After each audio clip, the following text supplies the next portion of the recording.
ನಮ್ಮ ಬೆಂಗಳೂರಲ್ಲಿ ಎಲ್ಲ ಕಾಂಗ್ರೆಸ್ ಪಕ್ಷದವರು ಪ್ರತಿಭಟನೆ ಹಮ್ಮಿಕೊಂಡಿದ್ದೀವಿ.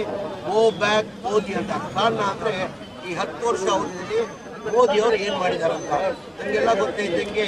ಈಗ ಡೀಸೆಲ್ ಬೆಲೆ ಎಷ್ಟಾಗಿದೆ, ಗ್ಯಾಸ್ ಬೆಲೆ ಎಷ್ಟಾಗಿದೆ, ಪೆಟ್ರೋಲ್ ಬೆಲೆ ಎಷ್ಟಾಗಿದೆ.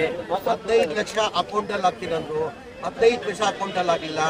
ಎಲ್ಲ 140 ಕೋಟಿ ಜನಕ್ಕೆ 100 ಕೋಟಿ ಜನ ಪ್ರಧಾನಮಂತ್ರಿ ನರೇಂದ್ರ ಮೋದಿನ ನಂಬಿಟ್ಟು 15 ಲಕ್ಷ ಬರ್ತಾರೆ ಅಂತ ಹೇಳ್ಬಿಟ್ಟು ಅಕೌಂಟನ್ನು ಓಪನ್ ಮಾಡಿದ್ರು.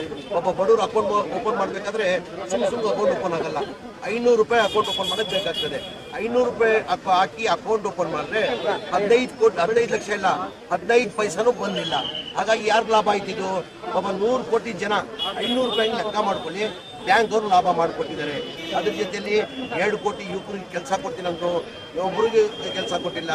ಏನು ದೇಶಕ್ಕೆ ಏನು ಮಾಡಿದಾರಂತ. ಈಗ ಡಾಲರ್ ರೇಟ್ ಎಷ್ಟು? ಮನಮೋಹನ್ ಸಿಂಗ್